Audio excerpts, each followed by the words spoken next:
Hey everyone, today I wanted to go over an issue I've been having with my Gitlab pod. This issue is that when I have code that I'm looking to push, I am unable to push over SSH, and you can see that down here. I can use HTTPS and that works perfectly, but with SSH it is completely failing. And it took me a little while debugging to actually get into the weeds of why this is happening. But before I start to explain any of that, I do want to make the point, why don't I just use HTTPS? And I think for most people, HTTPS does work. For me, as a Linux user, I need to use SSH for convenience. Anytime I try to push code using HTTPS, it gives me a authentication prompt, and I have to re-authenticate every single time. Obviously, having that in your workflow is very bothersome. So I'm looking to change my no SSH into a yes SSH. I really want to have my SSH working. The reason why this happens is that when we are pushing the code to the pod, and I will go over here, you can see when I'm trying to use SSH, it says that the host does not have port 22 open. There's no route to host. Fatal. Could not read from remote repository. And that's because the initial setup that we had done with Gitlab did not take into consideration of turning on SSH. It is turned on, you can technically use it, but you can only use it within the cluster, which is not the use case what we're looking to do. We want to use it outside of the cluster, anywhere and everywhere, to be able to push our code into our cluster. So to be able to do that, what we're going to be wanting to do is actually add something called MetalLB. This is Metal Load Balancer for short. And what the Metal Load Balancer is that it's essentially a load balancer for bare metal Kubernetes clusters that uses standard routing protocols. So this guy is incredibly useful. He's used a lot in the industry, so it's not anything that is too far-fetched, and it is something that is very powerful, and we're barely gonna be scraping the surface of what it's able to do. But our implementation today is just gonna be getting them into the cluster, setting them up to be able to use load balancers, and then setting a load balancer on the Gitlab shell, which is what has the SSH in it. So after all of that, we should be able to actually start using SSH into our code base. So we're gonna go ahead and jump over to our cluster to get the setup. It shouldn't be too hard. We're gonna be doing the same stuff as we've done before. So we're gonna go to apps, we're gonna hit repositories, we're gonna add a new repository here. And this is, again, I'm gonna name it MetalLB, and then you're gonna hit OCI repository, paste in the URL below. It needs to be lowercase, so MetalLB, and then we're gonna hit create. That's gonna go ahead and add that to our charts. Now we can hit charts, we can hit MetalLB. There's nothing here, you have to refresh it. It takes a second to pop up. There it is. Now we're gonna hit MetalLB. This is actually gonna be very easy for us. All we have to do is hit install. We're gonna give it a new namespace. As always, I like to keep everything in their own namespaces. I'm gonna name this MetalLB. Keep it all stupid simple. Then you don't actually need to configure anything in here. The default works great. So we're gonna leave the default for now. Go ahead and hit install. So now it's actually finished installing. You can see here, you can see it pumps out some notes about what it's doing. Load balancer services in your cluster are now available on the IPs you define in MetalLB's configuration. That's our next step. We're going to be defining some configuration for MetalLB to be able to specify which IP addresses that we actually want to use.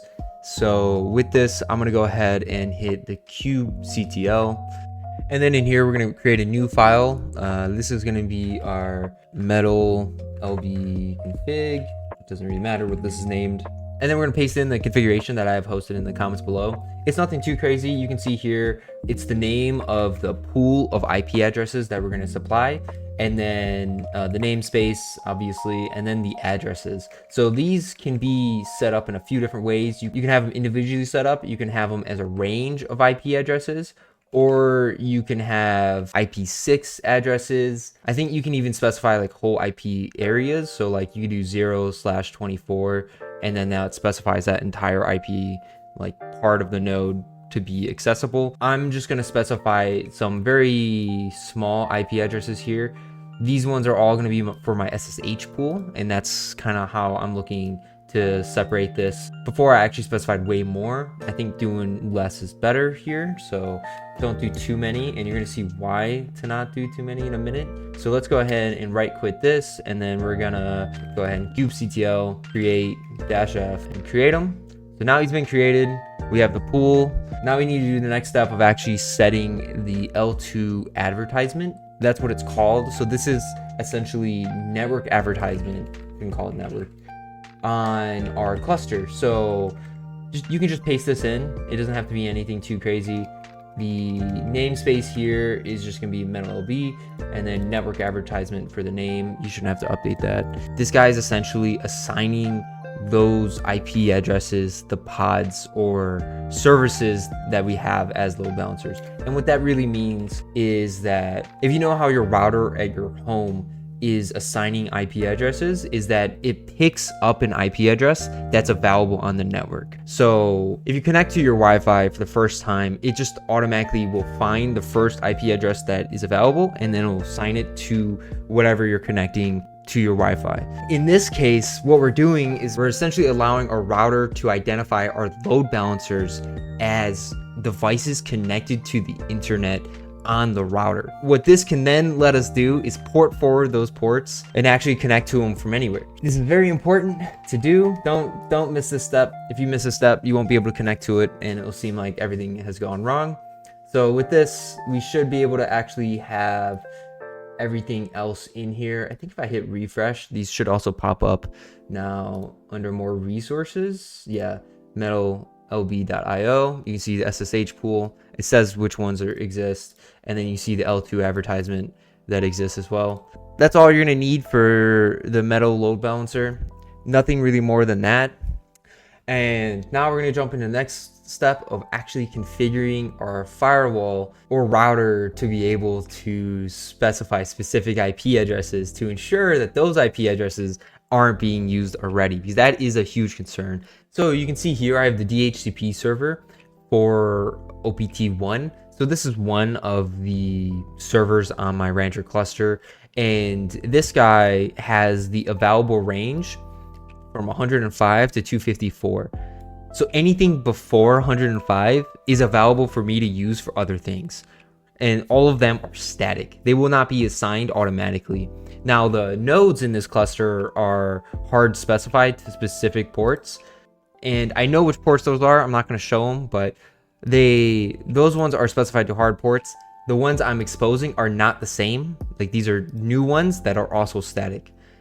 They need to be this way because you don't want someone to accidentally get assigned an IP address on your router, and then you're port forwarding SSH traffic or HTTPS traffic to that person's device.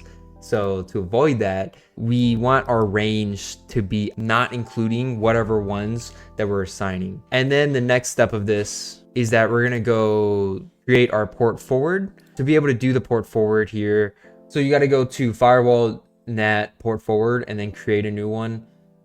From here, we're going to specify the port to SSH, right? Because that's what we're trying to specify. So SSH.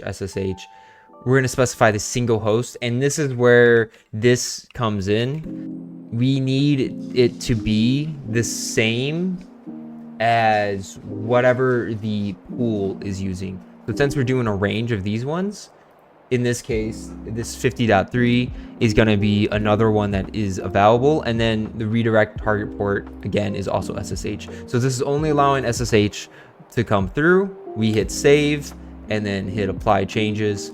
You can see here, I already have one specified for 50.2. And that is the configuration for our router. Again, your router might be different. If you're not using pfSense, you might not have all of the specifications, but you do need to port forward it. You might have to just look up a video on how to port forward if you don't know how to do that for your specific router. Coming back, now the last portion of this video is actually just going to be updating our GitLab values YAML to connect to it, because let's test it right now. You can see still no route to our host on gitlab.johnnydeets.com, port 22. So the last thing we need to do is actually set up the load balancer for GitLab, and we can prove that that doesn't exist by actually going to the namespace of GitLab. If we look at GitLab shell, and then this is what we're trying to connect to, is this GitLab shell. He's where the SSH is actually being hosted for GitLab. So we need to connect to him specifically. And you can see in services, we have GitLab shell, but he doesn't have any way of connecting to him right now, right? There's no ingress connecting to him, because ingress is for HTTP, and there's no node. Technically we could do a node port, but that would be really gross. So the way to actually get this working is this last little bit, which is where we go back to our apps, we go back to our installed apps. You can see it failed, but that's because I was undoing all the changes to actually get this video out, so ignore that. And then we just have to add one little bit under GitLab, and that's going to be GitLab shell, service, load balancer, and then external port 22. So let's hit that, and then let's hit update. So it went ahead and actually successfully completed this time. So now it says deployed properly. And then we can see here, we should have a service for GitLab shell. And then you can see these are the pod IP addresses, which is cool. But there's something right here. Load balancer 192.168.50.2. So this is saying that, hey, on our home network, we are exposing this IP address to this specific service, which is tying itself to the pods. And with that, we should be good. We should actually be able to hit this. You can see it says public port and it's highlighted. So now we should actually be able to do a git push, and he should succeed, and he does. So if you don't know how to actually use SSH as well, that's what I'm going to spend the last little bit of this video doing. But you can see like that actually connected to it. So if I look at SSH key scan, you can see like I'm actually getting stuff here, right? Finally, the last little bit of this video is where we're actually going to create a token and set up our SSH. So if you're going to create a SSH key, so you're going to do SSH keygen-t ed25519, which is the type, and then C, which is our comment, and then this is going to be your email address. And then yes, so this is going to save it to my home directory.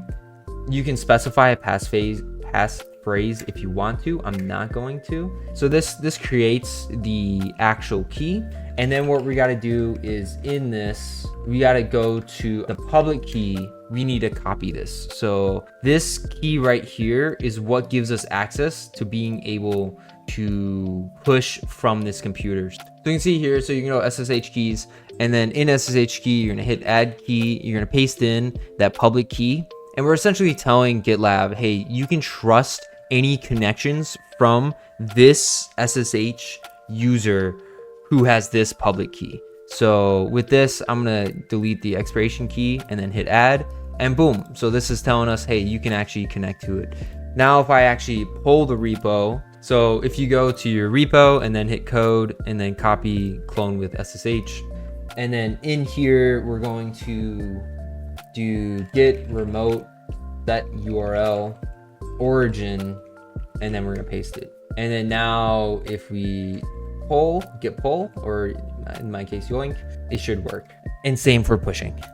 And now that should be everything for your cluster. You should be able to actually push code using SSH for your GitLab. If you have any questions, please leave them down below. If you have any opinions or any suggestions, also leave them down below. I try to read every comment. Also, if you would like to follow the series of getting your own platform and having your own DevOps, then please consider subscribing. I have a lot more videos down the line. This one was kind of pretty important because not having SSH to me was pretty brutal. So thanks for watching. Please consider leaving a like, and I'll catch you guys in the next one.